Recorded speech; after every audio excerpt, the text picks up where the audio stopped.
ඉතින් කොහොමද යාළුවනේ අදත් අලුත් වීඩියෝ එකක් අරන් ආවා. ඔයාලා මුලින් දැක්කා වගේ වීඩියෝ එකක් එඩිට් කරන්නේ කොහොමද කියලා තමයි අදත් මම මේ වීඩියෝ එකෙන් අරන් ආවේ. ඉතින් මේ වැඩේ ඔයාලට මුලින්ම කරන්න Capcut කියන app එක ඕනේ වෙනවා. Capcut app එක නැත්තම් දැම්ම යන Play Store එකට ගිහිල්ලා Capcut කියලා search කරලා එන Capcut app එක download කරගන්න. ඉතින් download කරන ඉවරනාට පස්සේ අපිට තියෙනවා අදාළ link එකක් මේ template එකට. ඒ link එක උඩ click කරන්න ඕනේ. click කරාට පස්සේ මෙන්න මේ විදිය තැනකට අපි අරන් යනවා. ඊට පස්සේ අපිට කරන්න තියෙන්නේ මෙතන පල්ලෙහා තියෙනවට බලා ගන්න පුළුවන් use template in Capcut කියලා.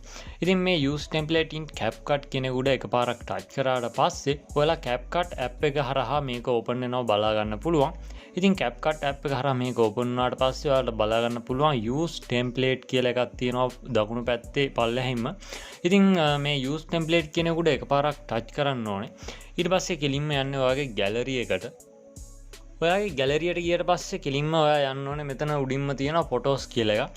ඉතින් මේ photos වලට ගිහිල්ලා ඔයා කැමති photo එකක් මෙතනින් තෝරලා දෙන්න ඕනේ. මම මගේ photo එකක් මෙන්න මේ විදිහට තෝරලා දෙනවා. දීලා next කියන උඩ එකපාරක් touch කරනවා. ඊට පස්සේ මේකේ preview එකක් ඔයාලට මෙන්න මේ විදිහට බලා ගන්න පුළුවන්. ඉතින් ඊට පස්සේ ඔයාලට කරන් තියෙන්නේ උඩම තියෙනවා දකුණු පැත්තේ export කියලා එකක්. ඒ export කියන එක උඩ එකපාරක් touch කරලා 480p කියන එක උඩ එකපාරක් touch කරාට පස්සේ ඔයාලට quality එක හදා ගන්න පුළුවන්. ඉතින් කැමති quality එකක් දීලා done දීලා මෙතන export without watermark කියන එක දෙන්න ඕනේ. ඊට පස්සේ ඔයාලට පුළුවන් watermark එකක් නැතුව මේ වීඩියෝ එක export කරගන්න.